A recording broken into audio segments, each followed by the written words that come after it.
a Busch beer can empty. Slap that baby on the back rack like that. It'll sound like a motor. And you'll have all the women everywhere wanting a piece of you, baby.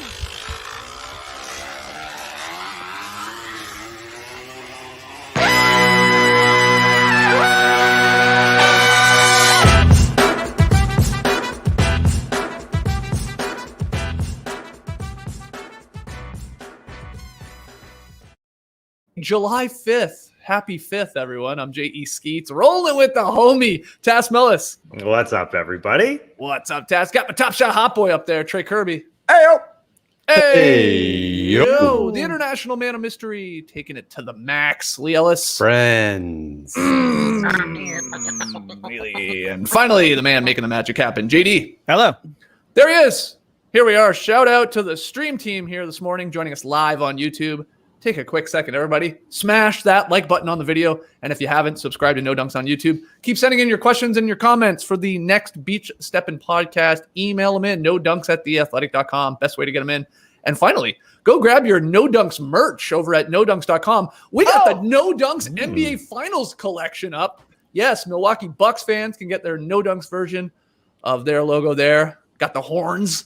And then, of course, we showed you this last week. The Suns, the Photoshop boys, meet the Valley boys. So go grab those over at nodunks.com. How's everybody doing this morning? Everybody have a good weekend? Leigh, you're still in New York, riding subways and looking at Lego and stuff like that? Yeah. The boys really combined risky business with movie Big at FAO Schwartz on Saturday afternoon as well. Interesting. They were sliding up and down in their socks on the piano like Tom Cruise, and then doing the that little piano tune on from Big there, so that was a lot of fun. and then I took in the baseball yesterday. Yankees Mets, big Subway Series rivals there. Sure. Out at Yankee Stadium, standing room only. The only way to watch sport these days. Oh my God. The 4th of July. There was 3 things that were chanted yesterday. One was "fuck you Mets," one was "fuck you Yankees," and the other one was USA, USA. Just non-stop. I was like, can we mix it up a little bit up here, please? Come on. Did Judge sock a dinger for you? No, unfortunately, Judgy couldn't sock a dinger. I think he Fuck you, Judge. Fuck you, Judge. All rise. Yeah, I think he got on base. I think that was all he got. He sort of just lobbed one into sort of empty field there, whatever you call that, and got on first. But I was down there, I was ready. That's what they say. A looper, yeah. Big baseball guy over here. I had the camera ready. I was like, man, if Judgy socks a dinger, this is going to be great. Because the other thing is I'd love to do, I've probably been, 50 baseball games in my life, probably more. Never caught a foul ball, never caught a ball in the outfield. Right. Love to have caught one, deep in the bleachers at Yankee Stadium. That would have been fantastic. But Tassie, I was thinking of you yesterday, man. This game was going okay. It was moving along okay. 4th inning. Oh, my God. Move the ball along, please. The Yankees, Garrett Cole, I think his name is, the pitcher, gave up 3 runs, right? Ooh. Mm-hmm. 3 runs in the inning. Go to the pen. Well, so what happened was, the coach comes out and the sort of the infield players come around the mound. Let's talk about it. Hey, stop giving up runs. Exactly. I thought, okay, all right, let's get up too many hits, Garrett. Usually the manager puts his hand out and he has to put the ball in and he's off, but he didn't do that. He must have sort of said, all right, just, keep calm, compose yourself. So he goes back to the mound. Everyone goes back to their positions. The ref or the umpire does that little come on, guys, break it up. So he goes back to the mound, right? And the innings has already been going for like half an hour at this point. And where I was standing, I could there was a TV screen as well, so I could see everything. So then the catcher looks at the manager, and he comes back and he does the little finger thing like this. And Garrett Cole's like, he does it again. I'm just. Throw the fucking ball, man. We've been here for like 45 minutes. Just throw it. You're going to get pulled off here anyway. What are you doing?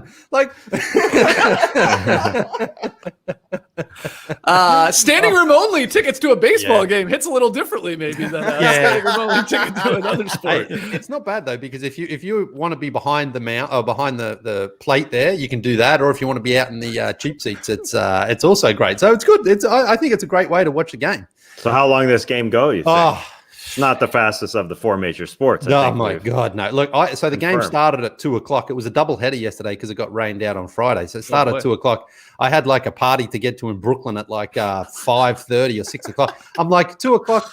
I should be done by 4:30. Maybe I slip out after the 8th. It's like 4:30 and we're in the 5th, and I'm like, guys, come on, move it along. We've got another game to play here today. So anyway, the Yankees blew the save. The guy, I can't remember his name.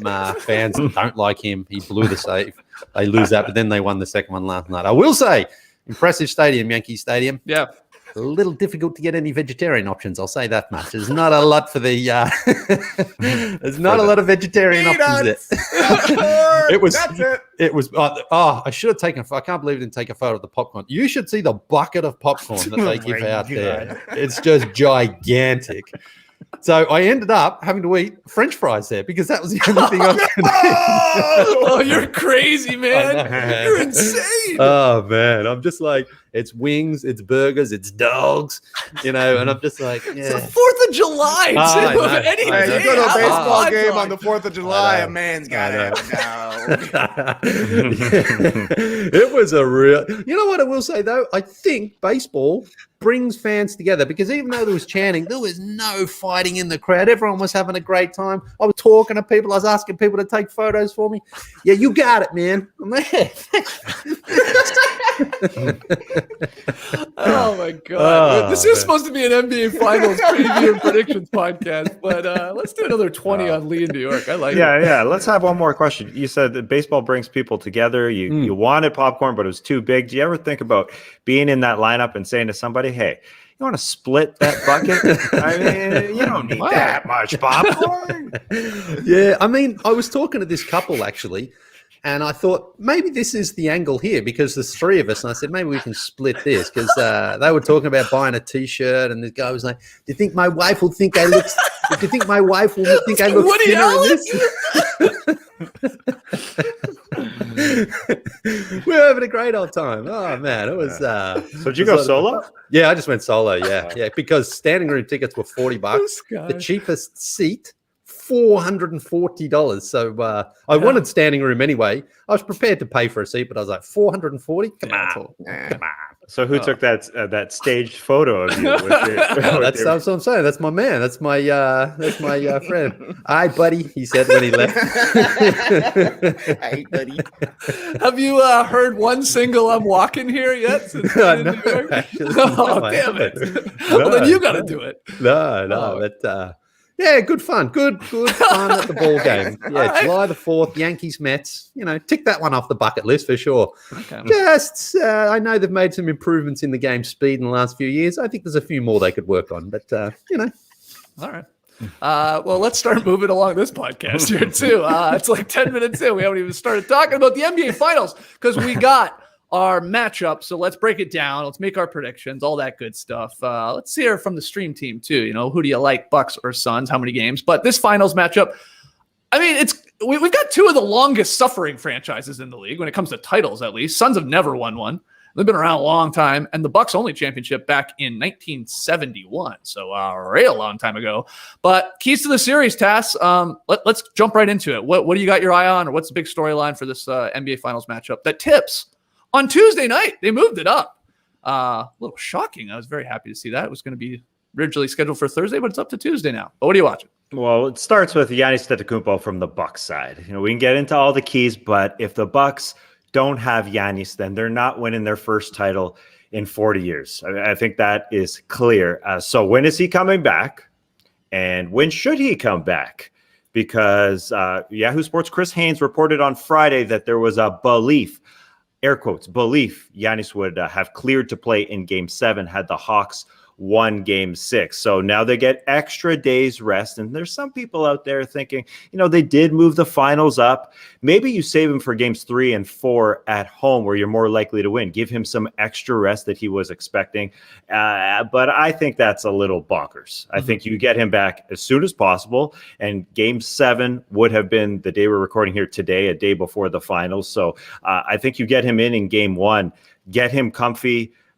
Because it takes a game or two to get the guys comfy again with Giannis. I know that he's their centerpiece, but just look what happened with Trae Young there in Game 6. It takes a little bit. And so play around him. I think that period where you're getting a little bit more acclimated again back to Giannis being your centerpiece it's more important to do that in games 1 and games 2 and then be good for games 3 and games 4.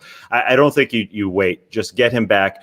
And the fact is, we saw what the Bucks did there in games 5 and game 6 without him. The injury has brought those dudes together. They absolutely stepped up. It's a little bit of, a Cinderella story. It's a good story.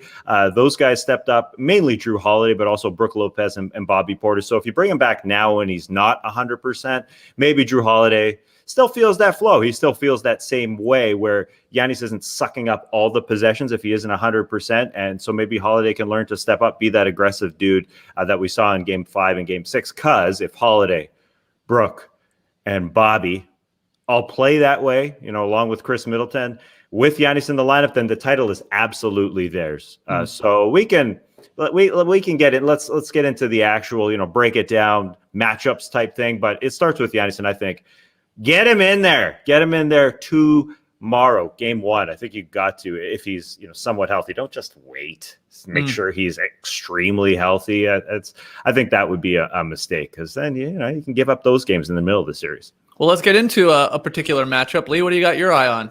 Well, I think the Milwaukee Bucks have to win the big man matchup between Brook Lopez and DeAndre Ayton. I think you've got sort of young legs in DeAndre Ayton versus the older, bigger, stronger Brook Lopez. And look, Brook Lopez has been very good at times throughout these playoffs for Milwaukee. He's been a good player for most of the time he's been there. He has the ability to spread the floor. We know he can shoot that three-pointer, and he can also go inside and kind of be a bit of a bully there. So this is going to be a bit of an old-fashioned sort of matchup. Two big, legit centers out there playing against each other. But DeAndre Ayton has been so good for the Phoenix Suns these entire playoffs. So Brook's going to have his hands full at the other end.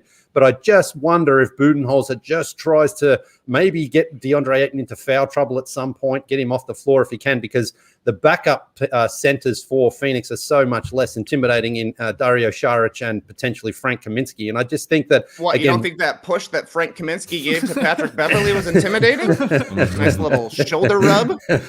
I just feel that, again, without Giannis for, however long he's out, the Bucks don't have many advantages, but this is one that's potentially in their favor just because, when Brook Lopez makes his presence felt, he can be a very effective player. So he's got to stop DeAndre Ayton. I think if DeAndre Ayton gets into that pick and roll game, that's bad for the Milwaukee Bucks. I think if you're Lopez, you can sort of hang back a little bit and maybe give up at least that mid-range floater game. You'd be giving up a lot of jumpers from Chris Paul and Devin Booker in pick and roll situations. No, but I mean, in terms of Ayton, I'm saying, like, if you don't want to get Ayton sort of rolling to the rim too much, you have to give up one of those things. I mean, if you're going to give up anything to him, now obviously in Ayton, in Paul and Booker, yes, you need to go up there and contest. But if that leaves Ayton alone at the rim, then that's also bad for Milwaukee. So they don't have a lot of advantages, but I just sort of think that Brook, as we saw at times against the Hawks, he's a handful down low. And Capella and Gallinari and John Collins struggled to really sort of contain him. So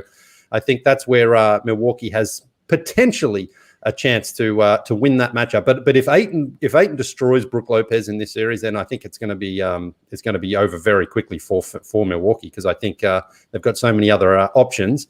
But I think that that's where Lopez has to really stand tall and be great. So he can be. And again, if he's spreading the floor, if he's hitting those threes, pulling Ayton away from the basket, that is good for Milwaukee, for the Bucks. So that's what he needs to do. He needs to be on his game from the start. Battle of the bigs there. Leigh's got his eye on it. That's usually Trey Kirby's lane, but Leigh's locked in on it. But what do you got, Trey? What are you watching?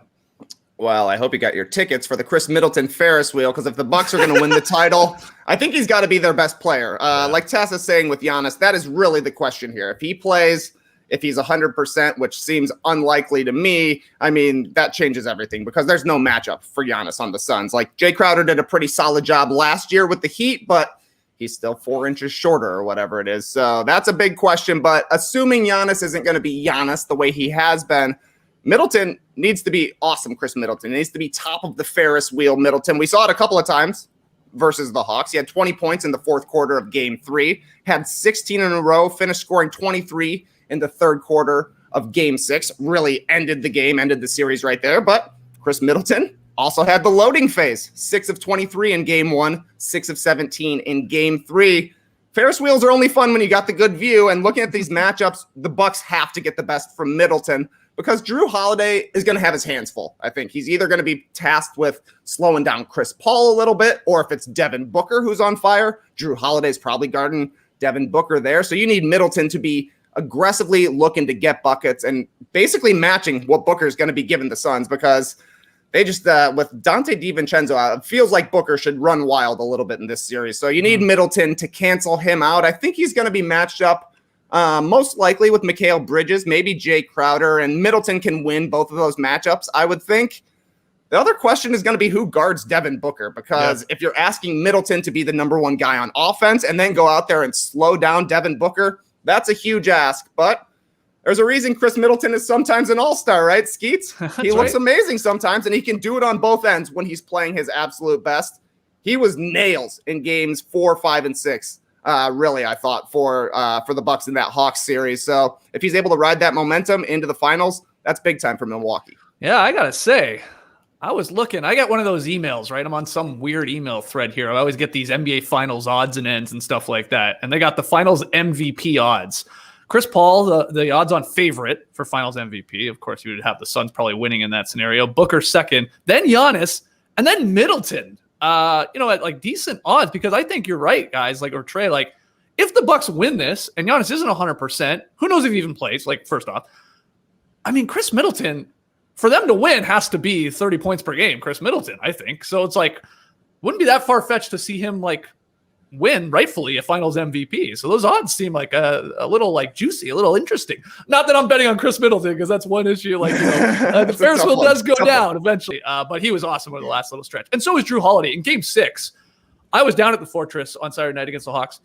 There were like 3 or 4 plays where we were all looking at each other like, what the hell did Jrue Holiday just do there? Like, spinning on guys and up and unders, and like he was amazing, I thought, in Game 6. So he closed the door when he hit that lefty in the lane. Like the Hawks were coming back, the Fortress was rocking, and Jrue Holiday just went through 5 guys and finished at the rim with a lefty, and it was like, okay, Bucks win.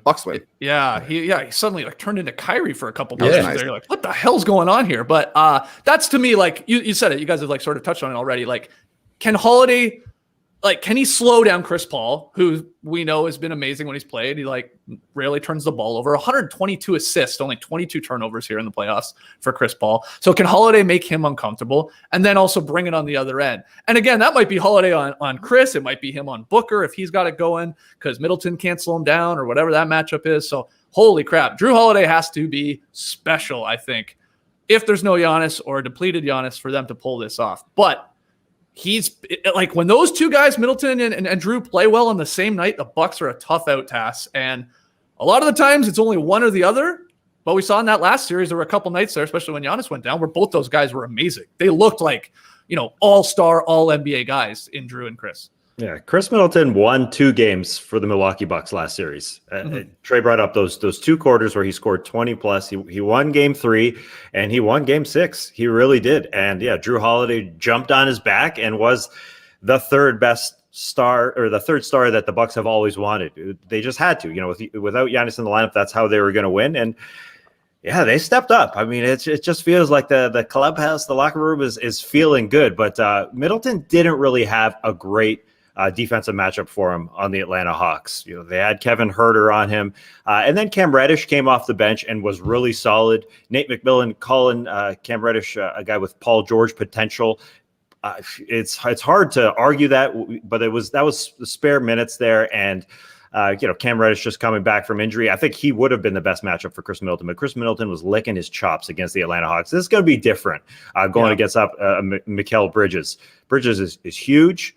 And a lot longer than anybody that the Hawks really had on him for good stretches. So what is Khris Middleton going to be able to do against this team?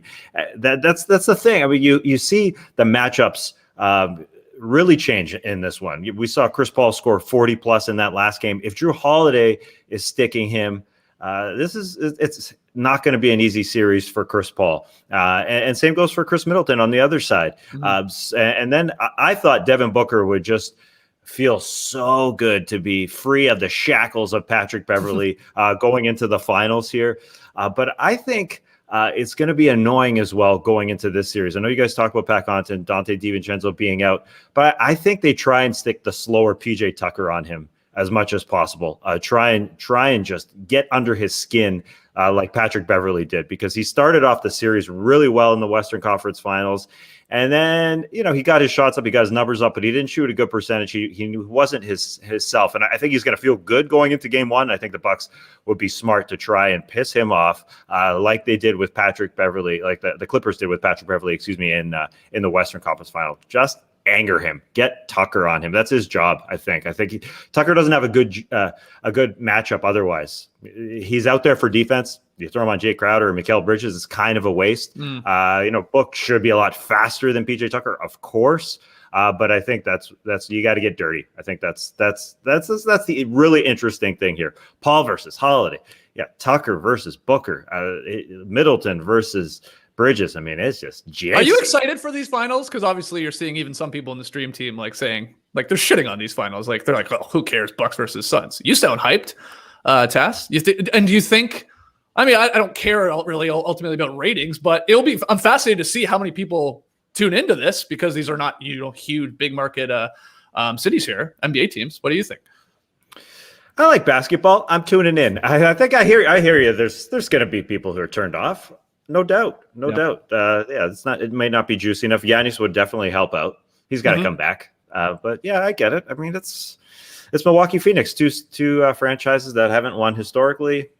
The superstar storylines are sort of shared with Devin Booker and Chris Paul in Phoenix, and then without Giannis, it's not great in terms of the big market attraction. But man, they've been playing so well. So yeah, Again, there hasn't been a crap ton of blowouts in these playoffs. It's been really, really entertaining to watch. Two teams staying close to each other, and I expect this to happen, for the next couple of weeks here for sure.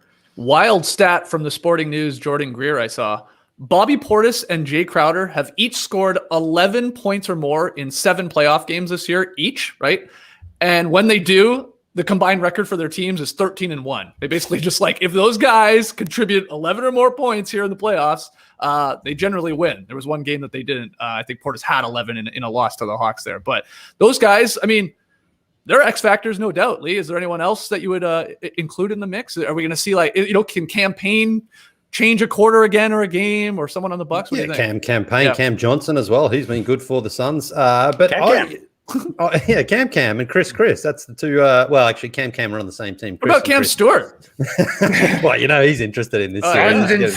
But what you're asking, Tass, I mean, you've got the number 2 Phoenix Suns versus the number 3 Milwaukee Bucks. So it's not as though either of these teams weren't legit contenders when the playoffs started here. I mean, the Milwaukee Bucks, they were probably the favorite, maybe Brooklyn, I suppose, coming into the season. Now, obviously, Giannis is not there, but they were embarrassed, remember, after game 2 against the Brooklyn Nets. So they've had to overcome some adversity to get to where they are now. They've deserved to be in the finals. They had to, they were trailing against the Nets. They were trailing against the Hawks. They lose Giannis and they still fight through and win. So for me, I don't care at all that it's not, Nets and Lakers as we possibly thought before the playoffs started. I think both of these teams are deserving. The Phoenix Suns themselves, I mean, they were down 2-1 against the Lakers. I think I called a douchey on deck in that series, and they fought back and overcame the Lakers. I mean, it turned out, I think before the playoffs, it was like, oh, this is a terrible matchup for the Suns. They're going to get smoked by the Lakers, and they didn't. They won that series. They had to overcome the Denver Nuggets. Of course, they were missing some players there, but they still had to beat them. For a team that outside of Chris Paul and Jay Crowder is not experienced, they've earned their spot in the final. So I'm as excited as I would be for any other playoff series, any other finals, because I'm not that one who's like, we've got to have a big market, big player. This is going to be incredible to see Chris Paul finally into the finals on that side. And of course, for the Bucks and Coach Budenholzer, I mean, he was gone if they didn't really make it this far, Budenholzer. And instead, he's shown some resilience and some fight and gotten his team here. So I think it's going to be gone, by the way. Would he?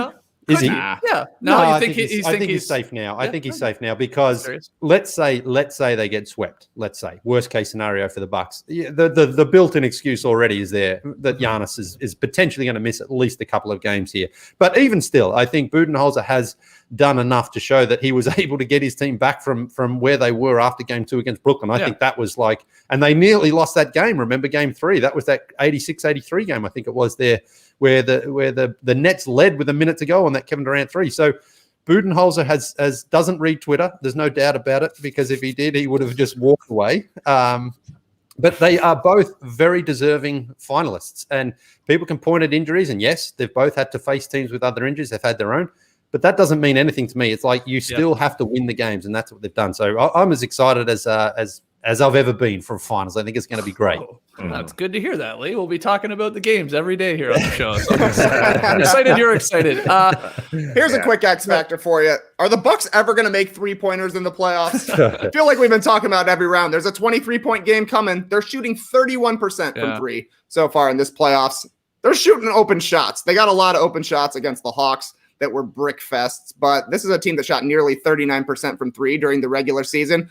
And that's why you see those stats where if Bobby Portis scores 11 points, the Bucks are looking nice, probably because he made some threes. That's a huge place where he can have an impact on the game. So that's still an X factor to me. At some point, we're going to see a good shooting game from the Milwaukee Bucks, and they're going to need it playing without Giannis if that's the case. Well, Bryn Forbes, I mean, remember it was that like game 90 years ago. That's like most of their made threes this postseason. Didn't he hit like 5 in about a 4-minute period there? I think against the. I'm good. But he actually is probably an X factor then in the series. I mean, maybe he's the sort of guy who does get hot for a quarter or two to give the Bucks a little bit of a push there, because they are certainly going to have extra shots. And Budenholzer has certainly tightened that rotation. He doesn't go too deep, and if guys like Bryn Forbes aren't producing, they get the hook pretty quickly. So there'll be an opportunity, and Budenholzer needs someone like him to step up, but he's got to produce as soon as he gets out there, because he takes some wild shots, but he can get hot. He's shown us he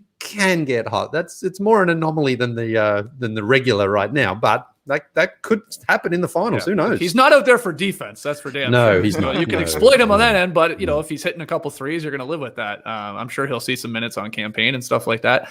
Tass, is there any other X factors you're watching for in this series? Who's going to have the better home crowd? Both solid, but who's we're going to hear. So if Giannis plays, man, I can't wait to hear the free throw countdown again, or up, I guess I should say. As far as I'm concerned, it's the Milwaukee Bucks with the home crowd advantage. You're going to see a lot of Hulk Hogan shirt tears. I can't advise it enough. If you can watch the NBA Game Time app or through the NBA League Pass, you can see during the commercials, these Bucks fans, they chug beers. They bring signs. I mean, it's hard to turn away. It's hard to go to the fridge and go have a pee break, because I want to see the large people tear their shirts. I'm saying large people because every time it's somebody huge that knows that. So I always look for, is it a pre-tear or is it just a freshie? Because sometimes there's good acting even in the Milwaukee crowd. They're like, this isn't happening, but it's a pre-tear, and then they just wrap it. Wow, it's a good time. So listen, you're telling me this is happening regularly for the most part. It's a thing. Wow, it's a thing in Milwaukee. It's winning helps. So if they're getting popped, then no, I would still think it happens. Let's get this rally rip to get our team going. Yeah, it's happening, man. Ziggy's a big Bucks fan. He says that a guy ripped like 8 shirts in one game. So maybe it's like every single commercial break, go to this guy, chug a beer, tear off his shirt. Is that an advantage for the Bucks? Maybe so. Only time will tell. I think the Suns crowd is actually better than the Milwaukee Bucks crowd too. I think they've been incredible in the postseason. It's the outside. It's the outside for Milwaukee that they've got the advantage. District. Unfortunately, Deer District. Yeah. The Deer District is bumping, but you're right. Inside, they're just tearing their shirts off. Meanwhile, in Phoenix, they're all just screaming their heads off. It's going to be fun to watch. Oh, yeah. Again, I am so excited that the NBA decided to move this thing up till Tuesday. I think that's a smart decision here. Now, maybe Bucks fans are like, what? Come on. We could have used those days to get Giannis rested up. I get that. It'd be a little tough to swallow that. But, I mean, for the average or the casual fan, like you want to sort of roll with the momentum too. Yeah. And if we're saying like, some people are saying, Bucks, Suns, like, well, the last thing you want to do is like wait a whole week and have like nothing sort of happening. So I'm excited that this tips tomorrow night. Yeah, I think it was Warriors Cavs like maybe the last time. I think it was like a 10-day wait because the Warriors swept and the Cavs won in 5. And they just couldn't move it up. And it was like, man, this is a disaster, because you just want to keep the games playing while people are still following the NBA. But so it's good. Those are our best shows, though. Those are our best shows. We had 10 days off. What were we doing? Playoff awards. Yep. Yeah. Had to get creative. I'm sure we did a pick and payoff in there somewhere, and anything to chew up some time. But yeah, that's too long. Like we thought we were like, oh, what are we gonna do this whole week here? But doesn't matter. We're right into it. So let's start making predictions on this. Again, stream team. You guys are doing it a little bit earlier. Drop them again if you want. Tass, you go first. Who are you taking? I know the Giannis part is a huge question mark, but what's your gut say? This may be a little bit of a recency biased pick. Fact that we saw the Milwaukee Bucks most recently, the Suns with their time off, but watching Middleton, Jrue, and Brook play at this level is a huge factor in my brain right now. I think all those group of guys, even though the Suns kicked ass through their first 3 rounds, I feel like if the Bucks can continue to play at somewhat of that close level with Giannis in there, I think he goes in game 1, even if he is a bit of a decoy out there. I'm rolling with this Bucks team to be able to continue on throughout these first few games. I think this is the best team that the Suns will have faced in the postseason. I know that goes without saying, but a lot of people thought that the Western Conference team would be good enough to smash an Eastern Conference team. I think the Bucks are playing their best ball, and that's really important to me. And I love the fact that we're seeing, again, a couple of the non-number 1 seeds, the non-big stories, big market teams here in the finals. And hopefully this is just a snowball effect the next few years. Maybe we give a crap, the casual fan cares more about the teams that don't have LA or New York in front of their names. So I'm rolling with it, man. I think they got the matchups, and I think, these All-Stars playing at this All-Star level, I don't know. I'm buying it. I think this helps the Bucks having this shorter break as well. The fact that they can go into this series, rolling from Saturday night. It's only a couple days off. I think that helps them. So I think they get off to a good start in this series. So you're saying Bucks in? Oh yeah, I forgot about that. I'm going Bucks in 6. Give it to me, Brandon Jennings. There you go. And who do you got taking Finals MVP? Let's throw those predictions in there too. Well, I mean, you're either going. Well, I guess you got really 3 options probably with the Bucks. Yeah, I'll go Khris, I guess. I think Khris Middleton is the guy who's going to score the most. But that's kind of dumb too. I'll change that later on in the series. Okay, that's fine. It's hard to pick Giannis right now, but I think Giannis comes back, and even though he's not going to be 100%, I think watching him through games 5 and 6 on the bench, the limp was lessened. The limp was less pronounced through game 5 and game 6. You got to watch this game time, this NBA app feed, man. They've got a camera on Giannis's knee. No, I'm kidding. They don't. But well, if it wins the fan vote, I think you can get one on his knee for the whole game. Yeah, I don't know. Maybe they split it. Maybe we get one of those, or you can't do that, right? No, we're not splitting the finals. I think you can. I think you can if the votes are. Even though they have an odd number of voters, yeah, you could just have one go to Jrue Holiday and the other guy. Oh God, I guess you're right. Technically, you could. Yeah, let's hope that doesn't happen. All right, so Bucks in 6 is what we're really getting at there, though. Trey, go to you next. Who you got winning the NBA Finals? How many games? I'm catching major Dirk Nowitzki vibes from this Suns team and Chris Paul. And then I saw today on The Athletic that the 2011 Mavs odds of winning the title at the beginning of the playoffs was 18-1, the exact same as the Phoenix Suns at the beginning of this NBA playoff. So I'm going to go Suns in 6 here. I'm a little more nervous about Giannis's injury than Tass is. I just think looking back at James Harden coming back in his first game, he didn't do much. Trae Young didn't do much in his first game back. And even if it's only 1 game for Giannis and then he improves from there, that's 1 out of 7 NBA Finals games already in the toity. So I'm going Suns in 6. I'm expecting it to be pretty tight. I think both games these teams played during the regular season, even though the personnel wasn't exactly the same, I think the Suns won both of those by 1 game. Both of these teams play good defense. Both of these teams have good guards that should be able to match up with each other. Should be tight. Give me Suns in 6. Leigh, where are you going? Yeah, I think the Suns have home court advantage. They have rest advantage. They have health advantage. All those things to me really tilt this heavily towards the Phoenix Suns. And Giannis, Trey mentions there, Trae Young and James Harden coming back, but also go back 2 years. Kevin Durant when he came back for the Golden State Warriors, and he clearly wasn't ready and obviously did much more significant damage to his Achilles tendon. He blew it out there. And that's my concern with Giannis is like, I certainly wouldn't bring him back unless he was 100% healthy, because the risk that he does something even more serious, I think is so significant. So I think in that sense, the Bucks understand that even if they lose the first 2 games that are in Phoenix, it's not great, of course, but that's sort of also not a complete catastrophe. If Giannis can come back for game 3 and he's completely healthy, then maybe they've still got time to turn the series around. So I just think, but Phoenix have got, they've been playing so well. They're confident. They're well coached. They're so deep. They've got everything in their favor. Analytically, I'm saying Suns in 5, but really I'm going Suns in 6 because you just don't know what could happen as well with the Bucks. They've overcome some adversity themselves, and if Giannis was to come back and really be fantastic in games 3 and 4, if it was that late, then they can still turn things around. But I'm ultimately going Suns in 6 because I hope it goes at least 6 games. I hope we have a fun, close series, and I'm just going to take the low-hanging fruit. Chris Paul will be the Finals MVP if the Suns win.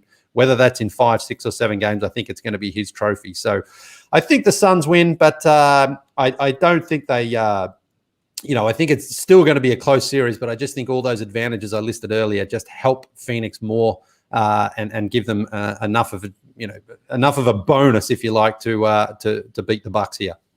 I'm going to go Suns in 7. I think a part of that is me definitely praying this goes 7 as well. I think it's going to be a tight series.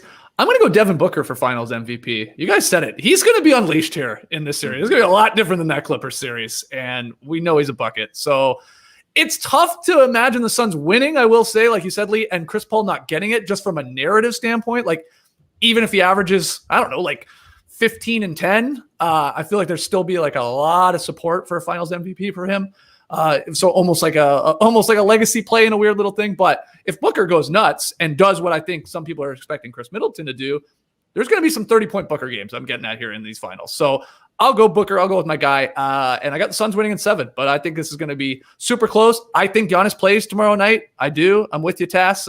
Watching him there in the arena with my own eyes, like, okay, he's like I don't think he's going to be 100%, but still, Giannis at 80% is better than 99% of the rest of the league. So he's still going to deliver, I assume, when he's out there. So I'll go Suns in 7. It's pretty split, I'll say, in the stream team. A lot of people picking Bucks in 6. A lot of people saying Suns in 5 and 6 and stuff like that. So it should be very, very close. Anything you guys want to add? Get your votes in on the No Dunks YouTube page. We got a poll up right now. Leading 48% of fans have said Suns will win this in 6 or 7. 15% Suns in 4 or 5. 32 Bucks in 6 or 7. And 4% only think it's going to be Bucks in 4 or 5, which I think is a smart bet there. Who's the first guy to get a tech or a flagrant foul? Like to go overboard, to snap a little bit. Crowder, PJ Tucker are going to get a double T, I think. Yeah, okay, that's a good. A couple of Bulldogs going at it there. They respect each other's game. There'll be a good butt slap afterwards, but they'll also get into it with each other. Did you say bat slap? I think I did. I did say that. I'm just thinking they're going to wrestle over a loose ball. Yeah. It's going to be one of those situations where they're fighting over it like that. The refs come in, all right, double T's, and then they just, man. Respect. Yeah. Let me slap your ass. Yeah. All right. Okay.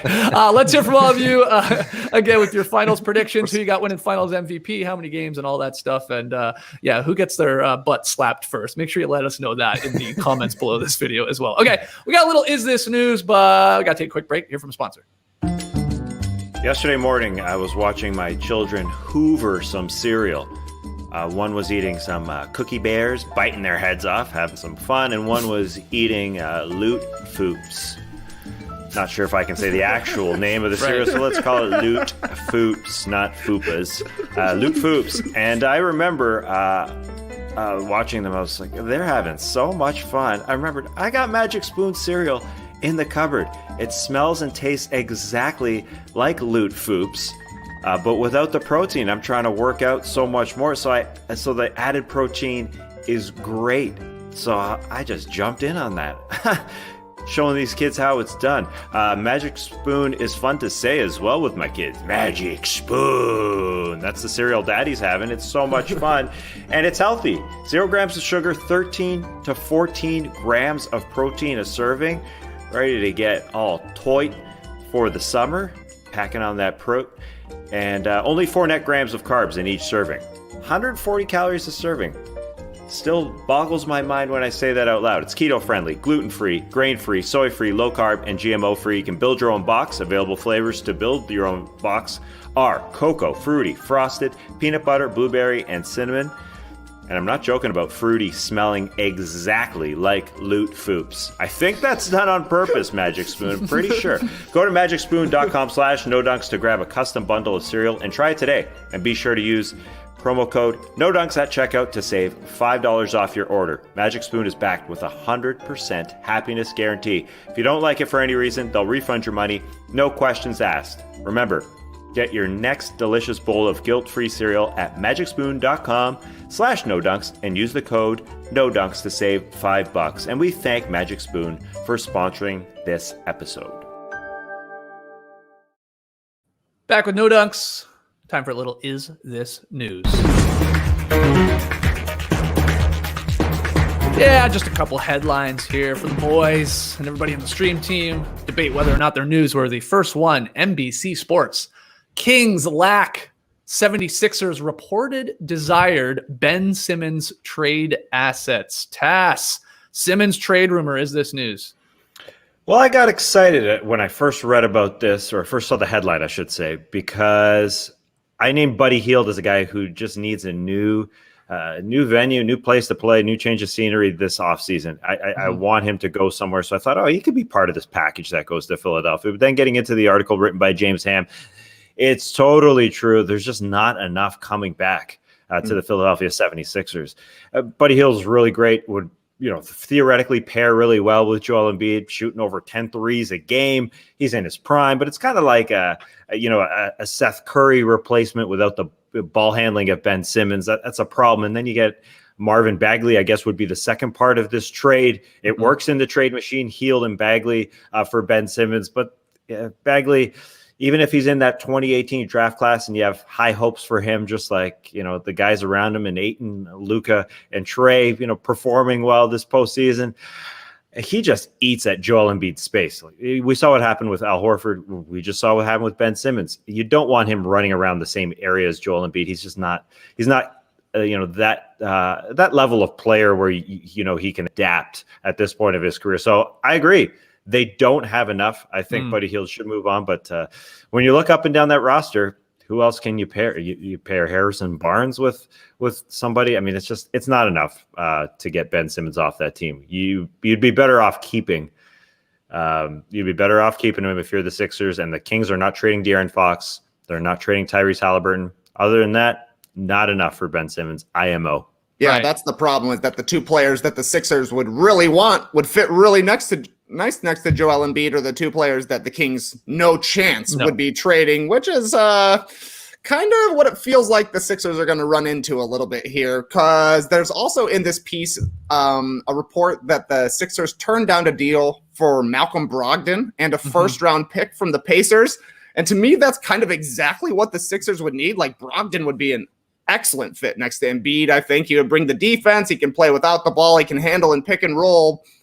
But Malcolm Brogdon and a first-round pick for a guy who was a number 1 draft pick, an all-NBA defensive player first team the last 2 seasons, and a third-team all-NBA guard in Ben Simmons, that's not enough. So it feels like Ben Simmons has played his last game as a Sixer, but I don't know. They might run him back out there, try and rehabilitate that trade value a little bit next season, just because Ben Simmons, he's awesome in the regular season. He's still a really good player. It's just it's impossible to ignore his flaws when they come up in the postseason. Yeah, Not the best time to be trying to trade him. I think teams are trying to lowball the Sixers a little bit and just see how frustrated and annoyed they were with his playoff performance. And because I think Brogdon is not a bad fit there, but surely Simmons is worth more than that, and whatever that 13th pick is. And if you are the Sacramento Kings, obviously they're not going to do Fox and Tyrese Halliburton. But if you're the Sixers, do you try to maybe throw one of those guys in and say, we'll take Buddy Hield and maybe Tyrese?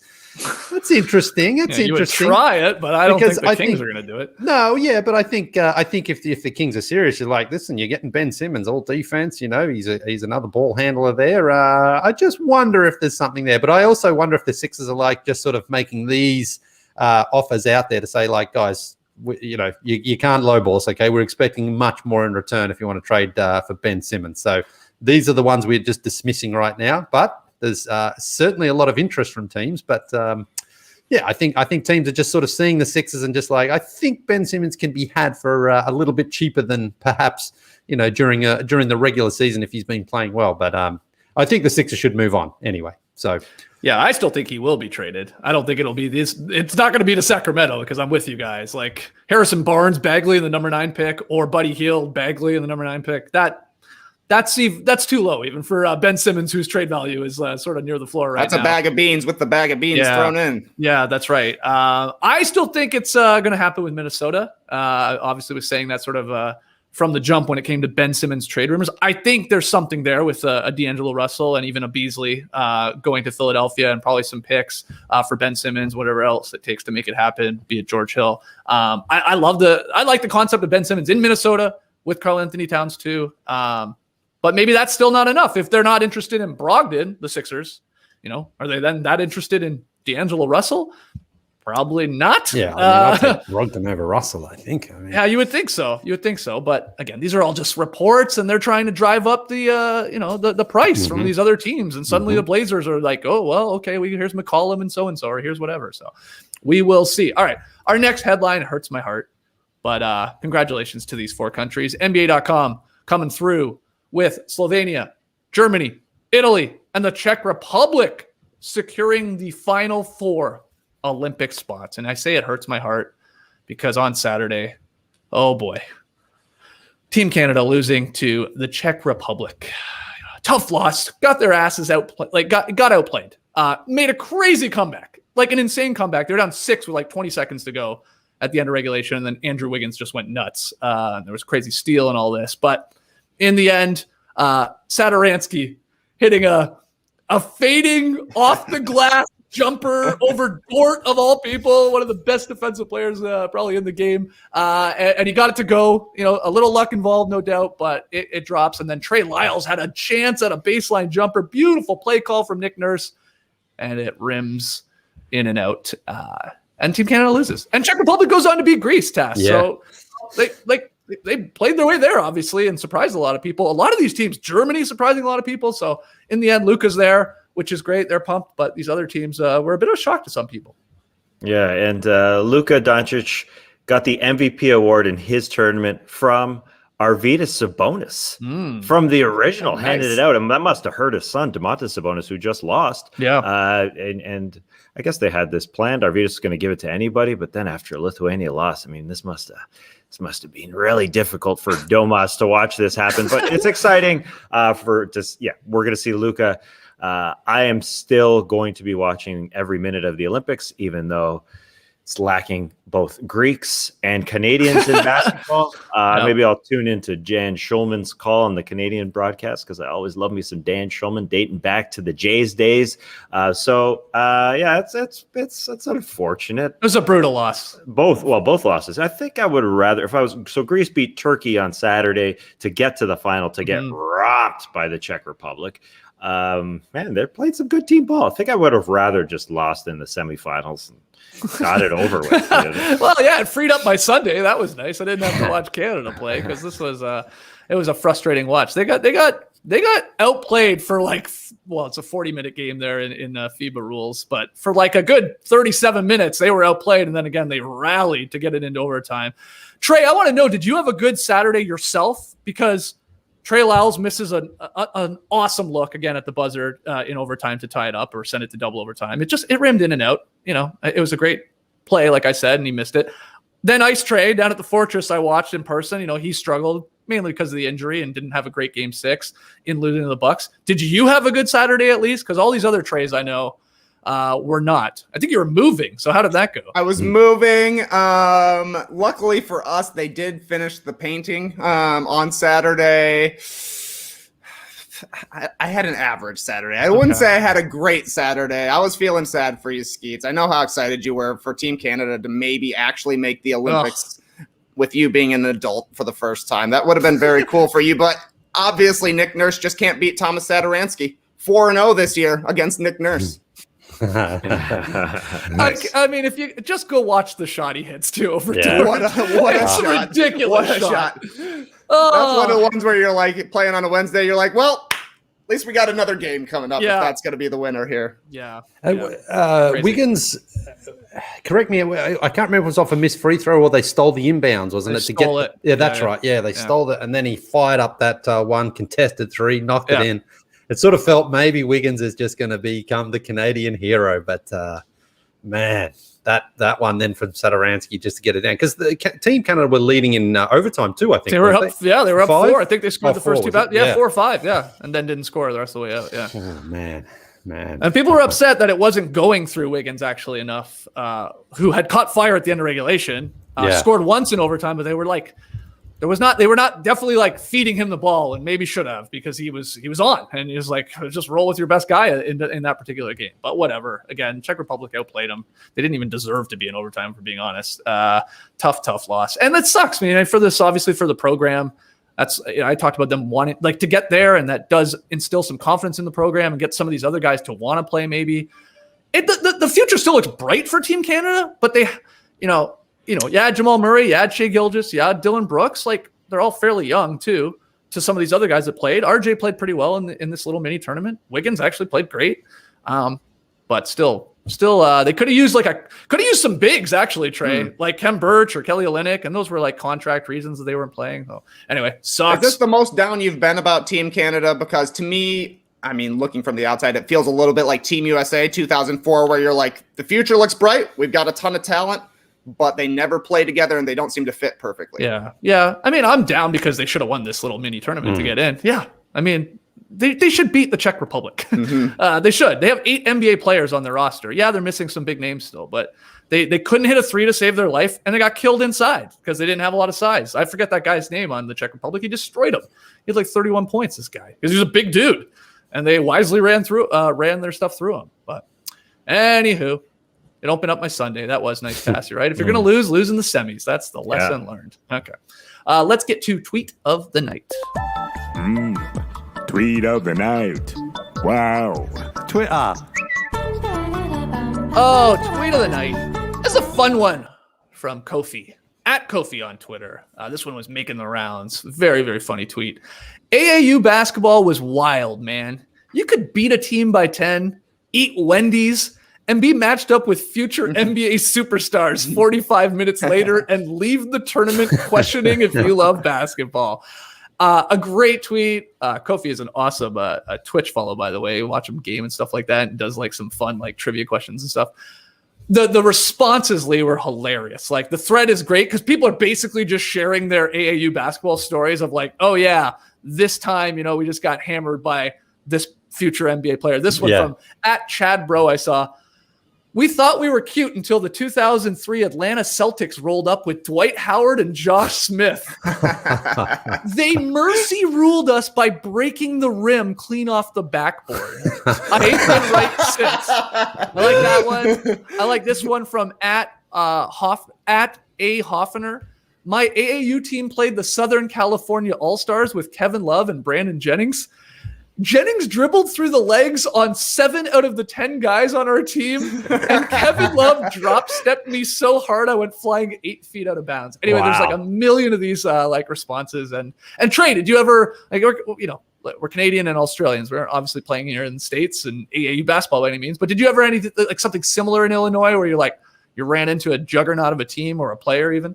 Sean Livingston is the best guy I played against in high school. He was a freshman when we were a senior. And I mean, Sean Livingston was a lottery pick by the time he was a senior in high school. And he just destroyed us. I wouldn't say he was the best athlete I ever played against, though. There was a guy from another local high school who ended up playing free safety in the NFL for 10 years. His name was Sean Considine. Okay. He was incredible. I mean, he was an NFL level athlete playing against me. Boys. Yeah, exactly right. And then the best guy in the state my senior year of high school was an incredible name, Pierre Pierce. He was like, I think he averaged 40 a game through the state high school tournament.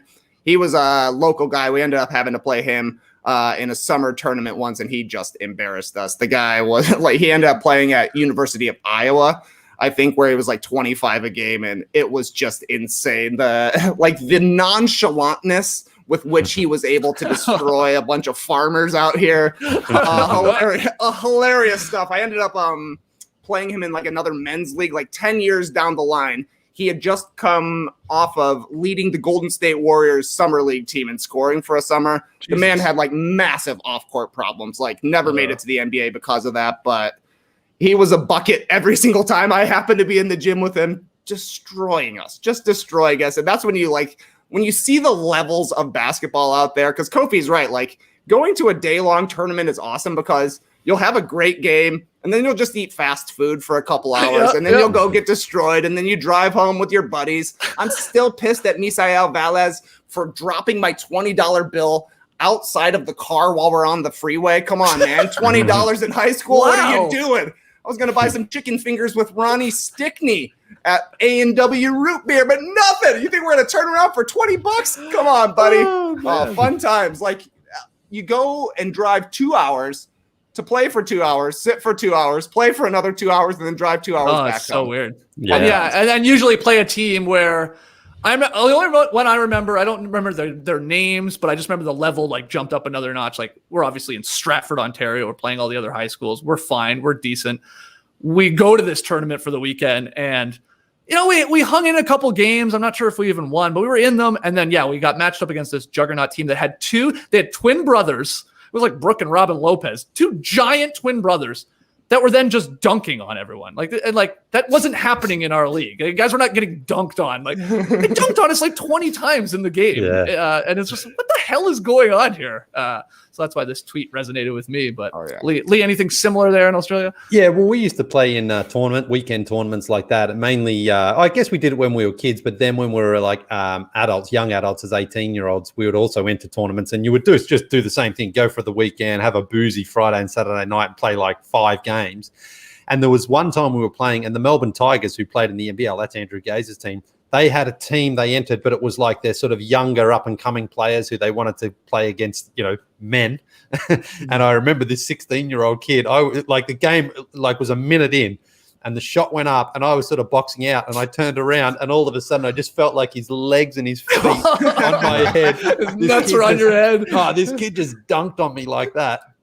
And I was just like, oh, my God. And we just got completely destroyed by this team. But that same guy who dunked on me, as I was dribbling up the court at one point, he was putting pressure on me, and I bounced it under his legs and went and got it. And he was furious because I humiliated him, even though they were beating us by about 65 points at that point. So I got mine a little back on him.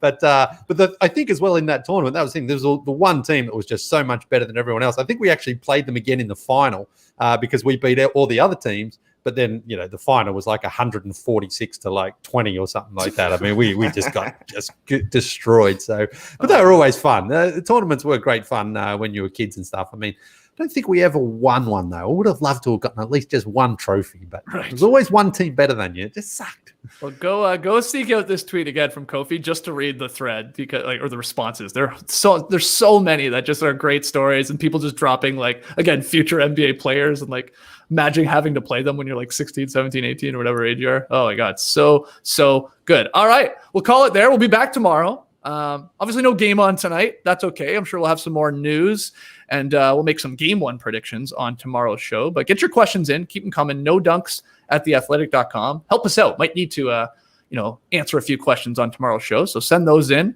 and make sure you subscribe to No Dunks on YouTube, and get an Athletic subscription too. Go to theathletic.com/NoDunks if you haven't already. There's a great, I believe there's like a July 4th sort of Independence Day deal going on, or maybe it was already over. I'm never sure with these. So anyway, it's cheap regardless. Go to theathletic.com/NoDunks. Get yourself an Athletic subscription. Clipper Bros. You heard it here first. Have a great time. Turn up. Love you guys. Awesome.